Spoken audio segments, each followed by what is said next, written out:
Welcome to Sunday's Best with Val. And Kathy, inspiring possibilities for couples, parents, families, and everyone in between. To our first-time listeners, we'd like to welcome you to our show. And for those who have been with us in our previous episodes, thank you for tuning in with us.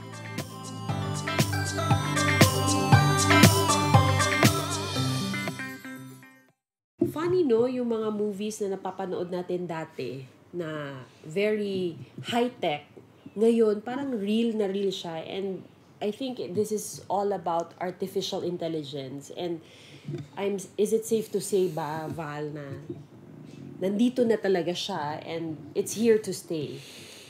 Yes, definitely. Nandito na siya. Naglanding na. Yeah, naglanding na siya. It actually manifested. Marami talaga naman kasing mga movies before na parang prophetic siya, no?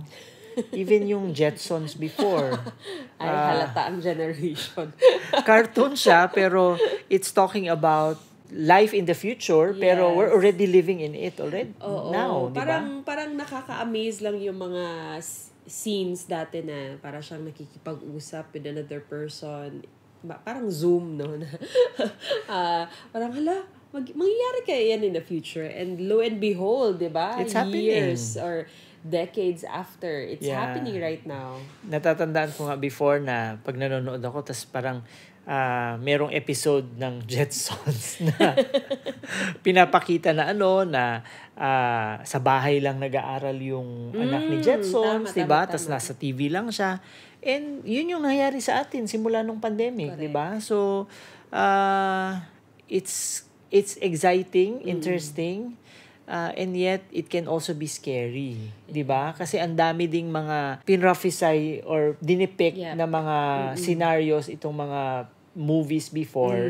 Nakakapag-isip din kung maganda ba ang effect talaga ng ganitong klase ng mga technological advancements. I think we started studying the effects or the impact of technology during the pandemic, diba? Parang it started it all nung wala tayong ginagawa, tapos biglang Coach Russ told us, pag-aralan natin itong exponentials, ganyan, exponential organizations. A lot of us went through the certification. And ang maalala ko doon sa one of the videos that I watched was that although technology is beneficial, it has its dark side. Yeah. And the other day when we had this talk na in-invite natin si Coach Russ, no, we talked about AI and the future of work. And one of the things that we discussed there na parang grabe, no, yung dati yung music, 'di ba? Naka-cassette tape pa, di ba? Ang dami nating mga collections ng cassette tape. Tapos it evolved into CDs, di ba? Ang mahal-mahal pa ng CD. Bumili ako ng Michael Bublé na CD. Parang around 300, 400 ata siya. And eventually, nag-evolve siya into USB. Di ba? I-save mo na lang sa USB yung mga songs. Nag-MP3 player pa, di ba? Di ba? Meron pang iPod, di ba? And then eventually, ngayon, nasa Spotify na siya. Nasa cloud na lang siya. Yes, all you have to do is just subscribe to it. And then, you can just play it anytime. Of course, ang YouTube, ang dami-dami nating mga nakukuha ngayon na information dyan, di ba? Just, Netflix. Correct. Imagine, you don't need to go to the movie house, pero syempre iba yung experience kapag nasa movie house ka. Pero kung halimbawa gusto mo lang talagang magpalipas ng oras, nandiyan ang Netflix. Correct. Everything's uploaded there, di ba? Hindi mo ba alam na yung one of our businesses before, ako at naging part-time business ko siya, nagpaparent kami ng Betamax, Beta tapes, and ngayon, alam VHS niyo na tapes, diba? Kung anong edad, di ba? Oo, and ang nangyari before was may CD na malaki, di ba?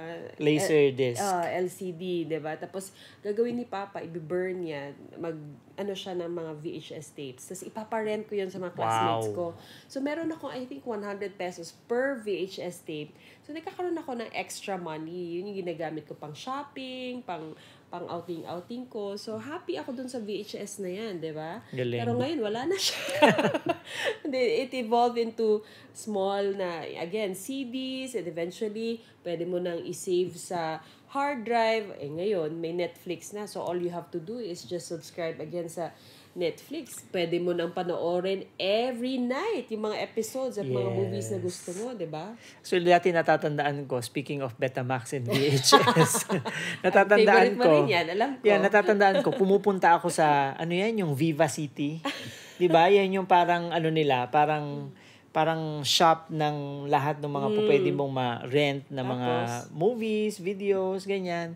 Tapos later on, nung nagpunta ako ng US, nakita ko naman yung para siyang Netflix pero naka-vendo machine siya. Tama. Because they started sa vendo machine. Doon ka pipili ng ng mga movies na available kung nandoon yung CD doon sa kiosk niya or doon sa vending machine. Yeah. And doon mo din siya isosole, di ba? Wow. So imagine yung transition na nangyari from ikaw yung pumupunta doon sa shop, tapos merong mag-a-attend sa iyo na tao para doon ka magbayad sa kanya. Tapos eventually, nag-evolve siya into a vending machine na lang, na walang tao. And ngayon, totally, everything's in the cloud. The last example na bibigay ko, syempre, di ba, Kodak, di ba? Alam natin yung Kodak ko. Alala mo naman, I'm a film student, di ba? Hindi lang halata. So, hindi lang gamit. Hindi lang gamit. But, yeah, we used to take photos using itong camera natin. Hindi pa digital. And then, yung film natin, limited pa, 24 shots, 12 shots, 36 shots. And then we have it developed, diba? And dahil limited lang siya, parang dapat yung pagkuha mo, yung pag-posing mo dyan, dapat perfect, diba? Kasi pipiliin mo yung pinaka-perfect na ipapaprint mo or papadevelop mo. Kailangan mo talagang ayusin mo na, yung kamay, yung paa, yung ulo. Yung lighting, diba? Yes. And so limited. So, tsaka mahal pa siya that time kasi yun nga, parang yun pa lang yung available. Lo and behold, fast forward, meron tayong digital cameras, meron na tayong phones na ang gaganda ng camera ng phone natin na parang na talaga siyang camera lang, 'di ba? Yung binili mo hindi yung cellphone mismo but yung camera ng cellphone. And then we can store a lot of pictures in your gallery. I know that, diba? Sobrang puno, hindi mo i-delete kasi gusto mo lahat ng posing mo, 'di ba?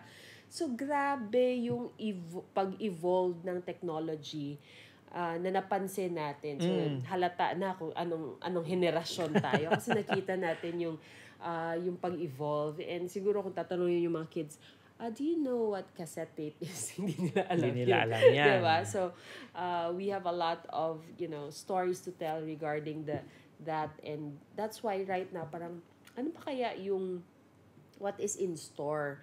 And na-mention natin kanina na yung napapanood lang natin sa Jetsons dati, nagiging reality na siya ngayon. We're living it out already, di ba? Gusto mo pa ng isang example? Ayoko na. Hindi, like for example, punta ka ng fast food ngayon.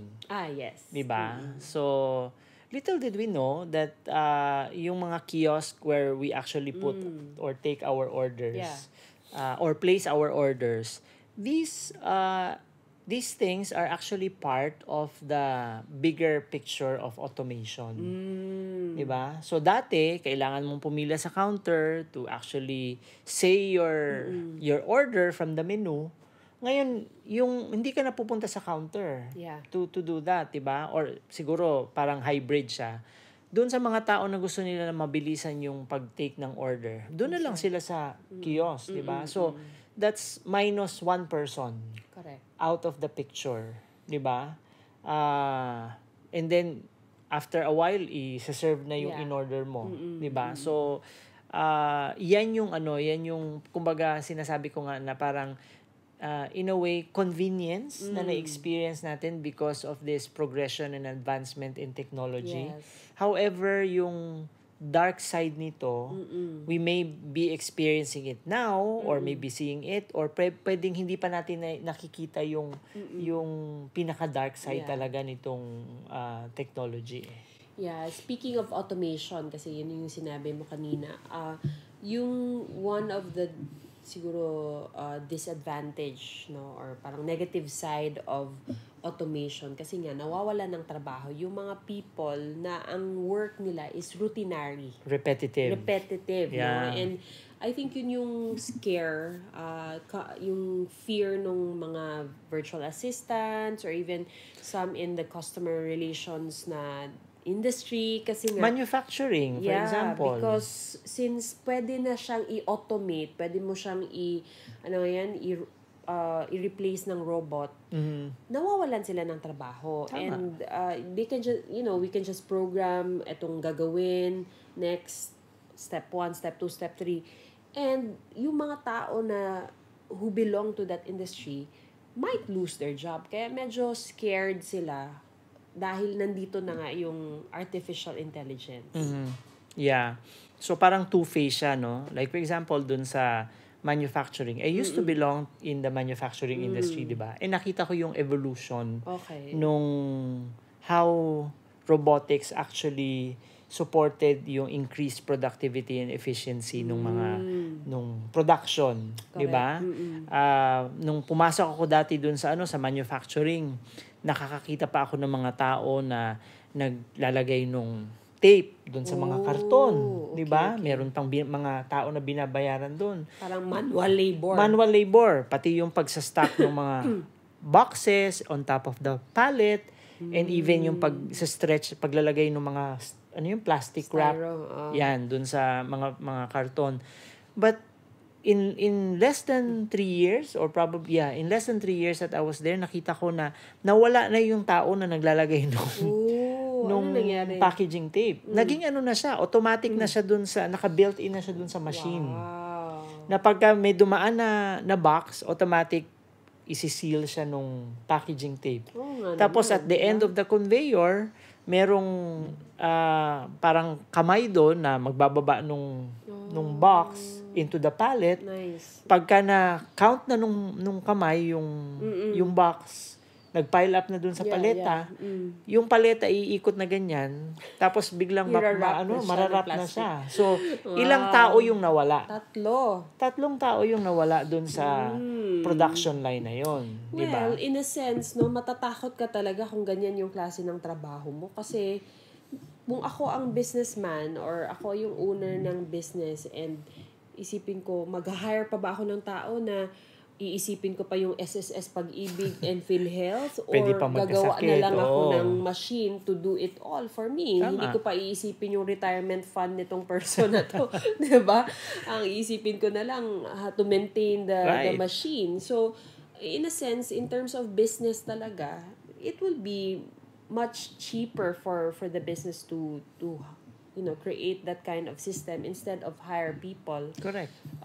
Na syempre may mga liabilities pa tayo sa kanila in terms of mga benefits nila and everything. Tama. Huwag na tayong lumayo. I've also experienced working in the BPO, di ba? Sa BPO before or probably up until now, meron yung mga dedicated na mga customer support or customer service na mga representatives na sila talaga yung sumasagot ng lahat ng inquiries, ganyan. Whether technical yan or about billing or anything pertaining to the business itself, di ba? Right now, meron tayong mga tinatawag na chatbots. Correct. Diba? Yung nakakainis. yung tipong pagka magta-try ka mag-chat sa kanila, bibigyan ka lang nila ng option kung ano yung mga diba? Yun yung isa sa mga in a way parang convenience on the part of the business owner, because naalis mo na yung customer support na individual. Diba? But of course, meron sila sigurong mini-maintain kasi there are times na magta-type ka dyan. Talk to a live agent. So, dyan pa lang sila papasok. But, medyo nasi-streamline ngayon yung mga operations nung businesses. Yeah. In a sense, yung sabi mo nga, convenient naman talaga for the business owners. Kasi, ang nangyari, kung yung mga tinatanong mo naman, yung mga basic lang, di ba? Hindi naman complicated. Saang location, anong store, hours mo or whatever, yung mga what lang yung question, tas may sagot siya kaagad, pwede mo na siyang i-chatbot. Right. 'Di ba? Pero kung yung mga complicated questions like like meron ka talagang gusto makausap, gusto mo talaga tao yung kausap mo kasi hindi naman nakakaintindi yung Tama. chatbot, 'di ba? So that's why inconvenient siya in a way na magcha-chat ka with kasi nakaset yung menu nila, 'di ba? Tapos all you have to do is tapos paano kung may question ka, hindi niya nasasagot. So in a sense or in a way, meron pa rin talaga tayong role as human beings. With all of these advancements in technology. So, yan yung parang consolation natin na magiging relevant pa ba tayo in the future in terms of where we are at, no? And maybe that's something that our audience can also check. Saang industry ka ba nakabilong ngayon? And if your job requires you to do the following skills or the following parang skills nga that you can actually check kung relevant ka pa ba or not in the future. So, number 1 siguro dyan is yung sinasabi natin na critical thinking. Yung trabaho mo ba, kailangan ba ng critical thinking? Kailangan ba mag-decide? Kailangan ba mag-make mga big decisions? Yep. Otherwise, kung hindi na kailangan ng critical thinking yan, baka medyo magiging irrelevant yan in the future. Ma-phase out. It's either ma-phase out ka or ma-phase out yung position mo dun sa trabaho. Diba? And another one is of course yung work or position that actually requires human intervention. Yung pagkakaroon ng genuine connection dun sa mga tao. Diba? Kasi let's face it, hindi naman makapagbibigay ng hindi makapagbibigay ng subjective answer ang mga AI at saka ang chatbot. Kung ano lang talaga yung pinrogram sa kanila. If your job involves you to have that genuine connection with another human being, congratulations, 'di ba? Magiging relevant ka pa rin at hindi ka ma-phase out. Yan. Number 3 is creativity. Yan yung hindi mo pwedeng kumbaga masabi na nandyan din talaga sa isang robot. I mean, of course, they can always program it to have certain levels of creativity. Pero 'di ba yung creativity kasi ng human being, sobrang unique per person. 'Di ba? So, if for example, lalo na ngayon online, digital literacy, digital marketing, and if you have an idea to share, even one idea can be shared or kumbaga, pwede mo siyang i-shoot in a video content na different angles, 'di ba? And only human beings can do that. Yung klase ng creativity na unique per person. In connection also dun sa sa sinabi mo na creativity, yung mga artists. Yep. 'Di ba? Na wala namang art that's exactly the same. 'Di ba? So it's kailangan talaga ng diyan, kailangan talaga ng human eye and human hands to actually put in that very unique brush stroke when it comes to creativity. Pang-apat siguro value yung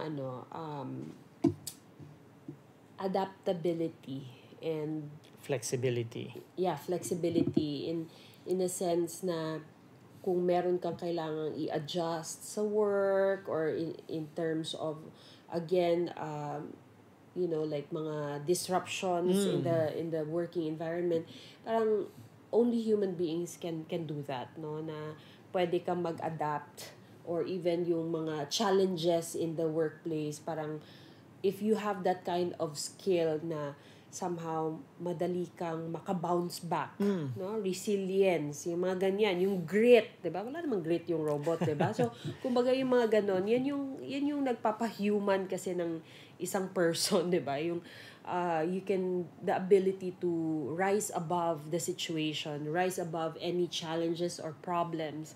That's why 'di ba sinasabi nila sa Filipinos daw, 'di ba, na kahit bumagyo na, tas nakakita lang ng camera, 'di ba? Kahit may ano pa dyan, may bagyo or flood, parang magsusmile pa rin sa camera, di ba? Parang the ability to adapt and the ability to really have that kind of resilience. Yan siguro yung mga skills na kailangan pa rin natin in the future for us to be relevant. Kung yung trabaho nitong tao na to or ikaw mismo, ang trabaho mo is for you to parang somehow help in, yun nga sabi mo, yung mga disruptions like conflicts in the workplace, then definitely your job or position will still be needed even if we are already in the age of technology. Idagdag na natin dyan yung parang tingin ko na panglima siguro is yung ability to actually facilitate human learning. Yan, Communication, di ba? To really be able to communicate genuinely with people in the workplace and at the same time to parang to draw out even the learnings from people na hindi siya yung program type. Kasi syempre, di ba, ang tao naghahanap din naman tayo ng variety. Yes. And kung paulit-ulit lang yung questions, paulit-ulit lang yung learning dahil meron kang pinapanood na na taped or recorded na mga learning sessions, it gets pretty boring. In fact, hindi na challenge yung mind ng tao na nauupo lang dyan. Ako, thankful ako kasi isa yan sa mga skills na ginagawa natin ngayon at itinuturo natin dun sa mga kasama natin sa team na they will be able to facilitate human learning. Yes, and yun, again, it goes back to being lifelong learners. Yung hindi tayo masa-stuck sa isang place na, alam ko na yan, di ba? Like, I was talking to this person the other day, sabi niya na the reason why she is taking up MBA, kasi nga, eventually she wanted to be promoted, di ba? To have a higher salary, higher position, and nothing wrong with that, 'di ba? Kasi nga yun naman talaga yung program natin to really go for higher learning. Pero yun nga, with all of these technological advancements, parang siguro yung pinaka-importanting bagay na kailangan mo talagang i-equip yung sarili mo is making sure na yung mga skills na meron ka will be relevant in the future. 'Di ba? Kasi nga, like say, sasabihin mo na even before, parang ang path natin to learning or path natin sa buhay is really go to college and then you have a job, find a job, diba? And then you earn and then you retire. have a good, if you good retirement, good life, ganyan. And then eventually die. Ganon. But right now, kahit bata pa, 'di ba? Sino ba 'yan? Si Ryan Toys Review. Bata-bata pa, ang yaman-yaman. Kailangan pa ba yan mag-aral? 'Di ba? Of course, kailangan. Pero, kung ang pinaka-punot dulo mo naman talaga, why you need to work, why you need to study, is to earn, bakit siya, bata-bata pa niya, kumikita na siya, 'di ba? Parang nawawala na yung line doon na kailangan ito talaga yung path na kailangan kong gawin. So again, it goes back to I think yung sinabi nga ni Coach Ras na aligning our mindset, our skill set, our heart set, but ultimately our soul set in terms of all of these things para hindi tayo matakot on what's going to happen in the near future. Would you like to expound on the 4 things na kailangan nating i-align in terms of being relevant as well? Number 1 siguro is yung heart set, 'di ba? Of course, ang heart set that goes to say na in terms of our emotional intelligence, even yung adversity quotient natin, nag-i-improve siya on a regular basis. Like for example, right now, fast-paced, very competitive, hindi lang ang workplace but ang buong mundo. Kung medyo mababa ang EQ mo at saka AQ mo, EQ and AQ mo, most likely you will be overwhelmed by the fast-paced movement in this world. And even yung competitive nature ngayon ng workplace, ng society, Paano siya naging competitive? Buksan mo lang yung Facebook mo, buksan mo lang yung Instagram mo, ang dami-dami mong makikita dyan ng mga pwedeng pagkumparahan sa sarili mo. And chances are, if you are always exposed to this types of inputs, tapos you're not performing or living out that kind of life right now, merong tendency na you feel bad about yourself. Yes. Na you feel less than probably your colleagues or your friends. Correct. And sometimes it will allow you to clam up. Parang i-isolate mo yung sarili mo. Question yourself. I think yan yung importante because again, going back to AI, the human connection, yung human emotions, that's what makes us real and authentic. True. And yan yung magpapaseparate sa atin, sa robots, and us as human beings. And another thing, very important, no, is, of course, soul set, diba? Yan yung key eh. Diba? Parang yung having that soul, having that spiritual practice that we can always go back to on a day-to-day basis, especially with all these changes. Parang I think ang pinaka-susi at that will allow you to be grounded with all of these things is really having that spiritual practice, yung knowing who you really are and knowing yung identity mo in a sense spiritually. And sabi nga ni Wayne Dyer, di ba, we are actually spirit beings having human experience, di ba? Yung human experience can actually be yung mechanical routines na ginagawa natin on a day-to-day basis. But our spirituality is yung ability natin to connect, to understand, to exercise love and compassion and all of these things. Intuition. Diba? And that can be encouraged or parang enhanced if we know how to connect to our source.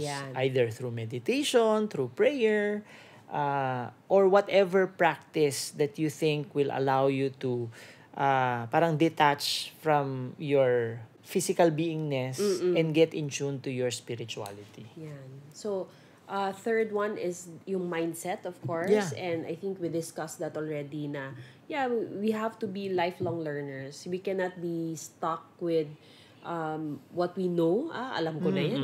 Hindi, but really going for ROSE, rate of self-evolution. Always going for improvement, being better version of yourself last year, no? And you always striving na meron ka talagang bago. In fact, na pwedeng i-offer. Yung bagong i-offer na parang ano bang meron ka? Paano, para at least, 'di ba, pag kausap mo yung friend mo, parang baka parang hindi ko na kilala si Val Domingo, 'di ba? Parang every time you meet someone or you meet an old friend, he or she has to get to know you all again. Over again. Diba? Kasi nga, may bago kang offer, diba? Kung dati, kilala ka niya na ganito, tapos meron kang bagong skill, diba? Naging yoga, ka na pala, instructor, or naging plantito ka na pala, tulad ni Val. You have something to offer, you have something to share when you have that conversation. And that makes you relevant, makes you appealing and attractive, diba? And dito na ngayon papasok yung yung parang working together with technology and innovation. Yan. 'Di ba? Kasi of course, pwede ka namang mag-enroll anytime sa mga courses that will give you additional knowledge about certain things in this world.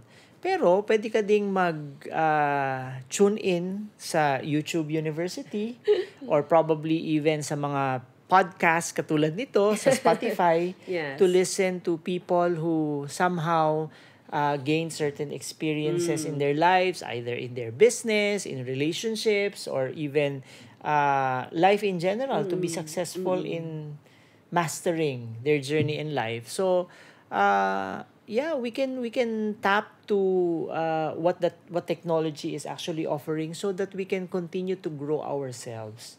Yan. And lastly, yung skill set / body set as well. I think yung gusto kong ma-share dyan is, of course, no, gusto mo lahat ma-achieve ito, tapos hindi mo alagaan yung health mo, di ba? Parang sayang din. Hindi mo rin ma-maximize lahat nitong mga offering, yung ating ma-maximize yung life mo kasi nga, hindi ka naman healthy. So, it still goes back to also taking care of your health. Yeah. Ako, I want to reach that point in my life na kahit na nasa senior years na ako, I can still stay relevant.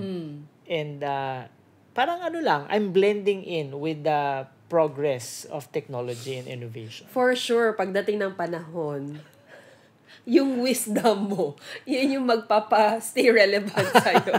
Because, unlike robots, di ba, human beings, if you continue to grow, if you continue to learn and evolve, for sure, marami tayong wisdom na ma-offer. And yun naman yung, even with the generation of yesteryears, di ba? Parang yun naman yung ma-offer nila, yung wisdom nila. Kasi ang dami nilang naging experiences na pwede na ituro sa younger generation, di ba?